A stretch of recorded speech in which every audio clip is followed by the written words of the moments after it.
Now, Brother Branham questions, should a Christian woman wear simple jewelry as necklaces or pearls? Maintenant, frère Branham, question. Une chrétienne devrait-elle porter des bijoux simples, tels que des colliers ou des perles? Well, sister, I know this means a lot to you, and it means a lot for me for you to place your confidence, I tell you the truth. Now remember, the Bible said, when you adorn, do not adorn with costly jewels and pearls and all kinds of wearing of jewelry, but let that be the adorning of a peace and quiet and meek spirit, which I just quoted, which is a great price before the Lord. Eh bien, sœur, je sais que ça a une grande importance pour vous, et ça me touche beaucoup de voir la confiance que vous me témoignez, croyant que je vous dirai la vérité. Maintenant, souvenez-vous, la Bible dit, lorsque vous vous parez, ne vous parez pas de bijoux précieux, de perles, et en portant des bijoux de toutes sortes, mais parez-vous plutôt d'un esprit paisible, tranquille et doux, comme je viens de le citer, qui est d'un grand prix devant le Seigneur. Now, I don't mean by that, sister, that if you had a pin, this is me, not the Lord, if you had a pin that you wanted to wear, or a little necklace your husband gave you, or maybe something like that you wore, now to me, I don't think that's bad. Now that's just me. I remember I make myself clear, that's my opinion. Maintenant, je ne veux pas dire par là, sœur, que si vous aviez une broche, bon, ceci, c'est moi, ce n'est pas le Seigneur. Si vous aviez une broche que vous désiriez porter, ou un petit collier que votre mari vous aurait donné, ou peut-être que vous portiez quelque chose comme ça, eh bien, personnellement, je ne pense pas que ce soit mal. Maintenant ça, ce n'est que mon avis à moi. Souvenez-vous, là, je précise bien que c'est mon opinion à moi. But I think it's the approach to it. It's the way you do it. See? It's the motive behind it. And when you see it's getting a hold of you, then leave the thing alone. Mais je pense que ça dépend de votre façon de voir ces choses, de votre façon de faire. Voyez? Ça dépend de la raison pour laquelle c'est fait. Et quand vous voyez que la chose commence à avoir de l'emprise sur vous, alors laissez-la de côté. But I think if you wore your wedding ring, I know you Nazarene people, it used to be that you wouldn't even baptize a woman with a wedding ring on. See? I don't believe that. It's necessary. In the Bible, they wore wedding rings. It was a tablet, they called it, around their head, 9 pieces of coin in it. But to show they were married. Now, I think that's all right. Mais je pense que si vous portiez votre alliance, or je sais que vous, les Nazaréens, autrefois vous refusiez même de baptiser une femme qui portait une alliance. Voyez, je ne crois pas qu'il soit nécessaire d'agir ainsi. Dans la Bible, elle portait des alliances. Seulement, c'était un collier. C'est le nom qu'on donnait à ça. Qu'elle se mettait autour de la tête, et sur lequel il y avait 9 drachmes. Mais pour montrer qu'elles étaient mariées. Ça, je trouve qu'il n'y a pas de mal à ça. If women want to dress and make themselves look decent, clean, ladylike, well, I think there's not a thing to that, to me. But when you get to going to put that thing into making a little pride, then you're wrong. It's your attitude. Si les femmes veulent s'habiller de façon à être présentables, avoir l'air propre, distingué, eh bien, moi je trouve qu'il n'y a absolument pas de mal à ça. Mais quand vous portez cette chose avec un petit sentiment de fierté, alors vous avez tort. Ça dépend de votre attitude. Do you women remember here not long ago they had what they call scandal skirts? I think they're coming out again. Or they got worse, they're scandalous now instead of scandal. Les femmes, est-ce que vous vous souvenez, il n'y a pas longtemps, là, on avait ce qu'on appelait les jupes scandales. Je crois qu'elles reviennent à la mode, ou elles sont pires encore, étant, oui, elles sont scandaleuses maintenant, au lieu de scandales. But they used to have a play back not long ago. They had the girls, young women, and of course the old ones will do it too because they all want to be young. I don't mean you sisters, I mean the women of the world. Mais il n'y a pas longtemps, elles s'amusaient à quelque chose, les jeunes filles, les jeunes femmes, Et bien entendu, celles qui étaient plus âgées le faisaient aussi, parce qu'elles, toutes, elles veulent faire jeune. Je ne parle pas de vous, mes sœurs, je parle des femmes du monde. And they'd cut their skirt up high, about a foot high, every time, and then wear some kind of an underneath garment, look pretty. And when they would make a step, it would show this underneath garment, the lace and frills or whatever it was on it. Et elles coupaient leur jupe sur une longueur d'environ 30 cm chaque fois. Avec ça, elles portaient un genre de sous-vêtement qui était joli. Et quand elles faisaient un pas, ça montrait ce sous-vêtement, avec ses dentelles et ses volants, ou les garnitures qu'il y avait dessus. Which, you know, there's a girl come to me, which is a Dunkard girl, had just received the Holy Ghost, and she belonged to Assemblies of God, and that was in Fort Wayne, Indiana, where I was married at. And she come to me, a fine little lady, and she said, Brother Branham, I want to ask you a question. I said, all right, sister, what is it? Au fait, vous savez, une jeune fille est venue à moi. C'était une jeune fille d'un quart, qui venait de recevoir le Saint-Esprit. Elle faisait partie des Assemblées de Dieu. C'était à Fort Wayne, dans l'Indiana, où je me suis marié. Elle est venue à moi, une jeune femme très bien. Et elle m'a dit, « Frère Branham, je voudrais vous poser une question. » J'ai dit, « Très bien, sœur, de quoi s'agit-il » She said, do you think it's wrong for a Christian girl to wear a scandal skirt? I said, sister, this is one thing I just can't understand. What is a scandal skirt? And she told me what it was.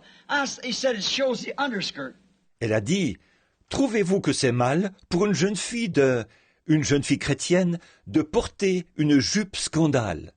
J'ai répondu, « Sœur, je ne comprends vraiment pas de quoi il s'agit. Qu'est-ce qu'une jupe scandale ?» Et elle m'a expliqué ce que c'était. Elle a dit, « Ça fait voir le jupon. » I said, what is in a woman that would make her want to show her underneath clothes to some man? What business has a Christian girl got doing a thing like that? Could you imagine a Christian? J'ai dit, qu'est-ce qui peut bien inciter une femme à vouloir montrer ses sous-vêtements à un homme?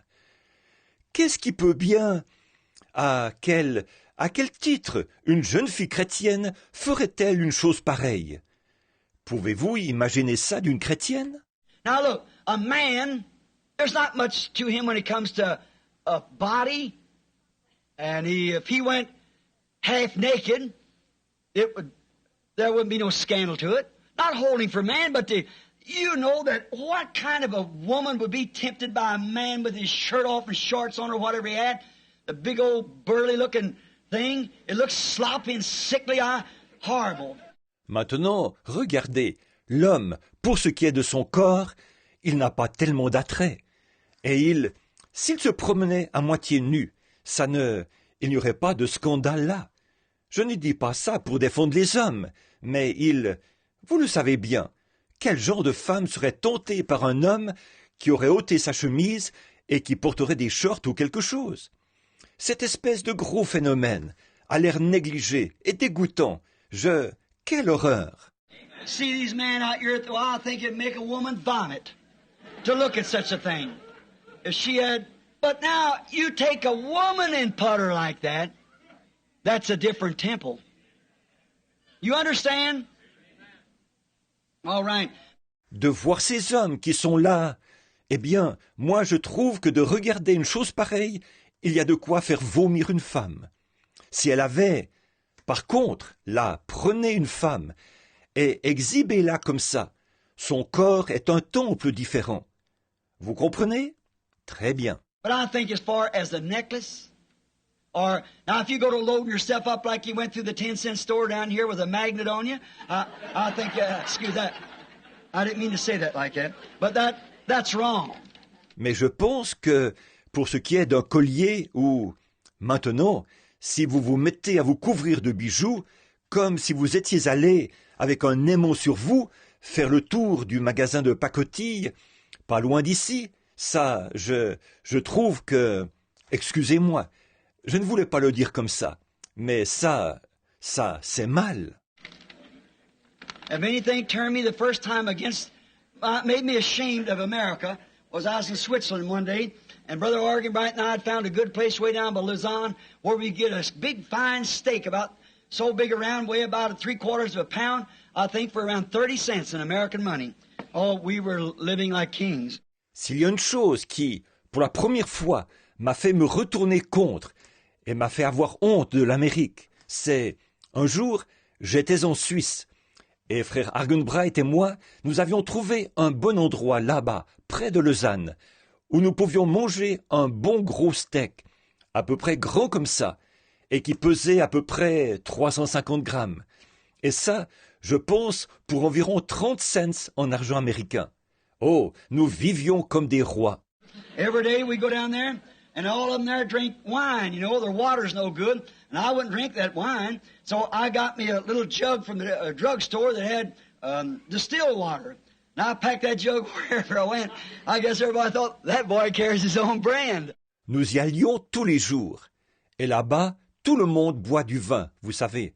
Leur eau n'est pas bonne. Et comme je ne voulais pas boire de vin, je m'étais acheté une petite cruche à une pharmacie où on vendait de l'eau distillée.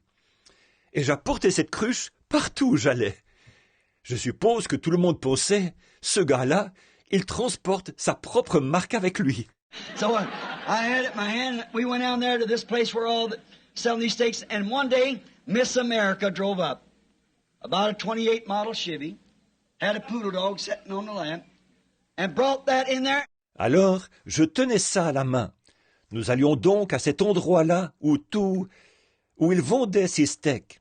Et un jour, Miss Amérique est arrivée en voiture, en Chevy modèle 28, à peu près, avec un caniche sur les genoux, et elle l'a amené à l'intérieur. And she had enough, them two women had enough 10 cents to her jewelry, great big long things and earrings and hanging way down and paint, and both of them 50 years old as me, and you thought they wanted to be 15.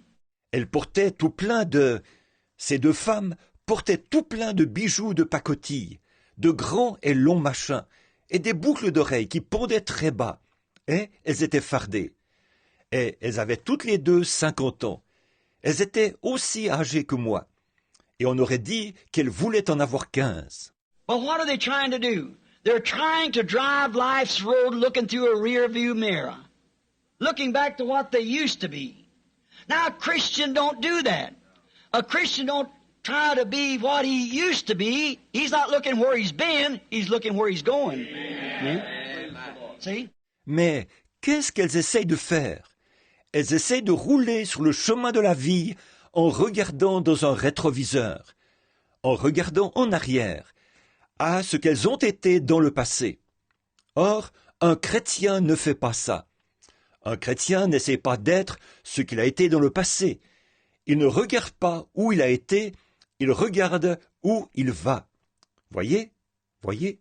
Don't pay no attention to what you was then. You've done lived that out. You'll never return to it. That's in the past. And any man that drives life's road looking through a rear view mirror will go to wreck. And so will you on this Christian road.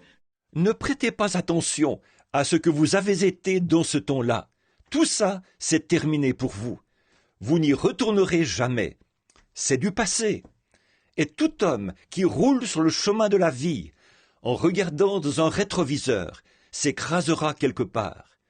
Et il vous arrivera la même chose sur ce chemin de la vie chrétienne. Don't look back what you was, look what you're going to be. Paul said, forgetting those things which are in the past, I press towards the mark of the high calling. Ne regardez pas en arrière, à ce que vous avez été. Regardez à ce que vous allez être. Paul a dit, oubliant les choses qui sont du passé, je cours vers le but de la vocation céleste. Now, but it made you ashamed. They brought this little stinking dog in there and set it up on the table. Now, that would make anybody vomit. And fooling with that dog right there, set it up there with her hands, and then go to eat with them same hands. Mais bon, c'était à vous faire honte. Elles ont amené cet infect petit chien à l'intérieur. Et elles l'ont fait asseoir sur la table. Maintenant, ça, il y a de quoi faire vomir n'importe qui. Elles s'amusaient avec ce chien, qu'elles avaient mis là-dessus, et avec leurs mains, pour ensuite manger avec ses mêmes mains. And the waiter come over there, blabbed off something. Dr. Gookenby was with me. He started laughing and turned his head. I said, what'd he say? So the waiter said, take it off. They said, no, she's an American, let her alone. In other words, she don't know any better. Le serveur s'est approché et il a laissé échapper quelque chose. Le docteur Guggenbull était avec moi. Il s'est mis à rire, puis il s'est retourné. J'ai dit, qu'est-ce qu'il a dit? Il a répondu, le serveur a dit, ôtez ça de là. On lui a dit, non, c'est une Américaine, laisse-la. Autrement dit, elle ne sait pas faire autrement. Voyez? When I come to St. Angelo at Rome, now think of this at the Vatican. In Rome, Italy, they had a sign up at St. Angelo to the American women before entering this catacomb, please put on clothes to honor the dead. The Catholic Church. See? Quand je suis allé à Saint-Ange, à Rome, maintenant, réfléchissez à ça. Au Vatican, à Rome, en Italie, ils avaient accroché un écriteau là, à Saint-Ange, à l'intention des femmes américaines. Avant d'entrer dans cette catacombe, veuillez vous habiller pour honorer les morts. L'Église catholique. Voyez?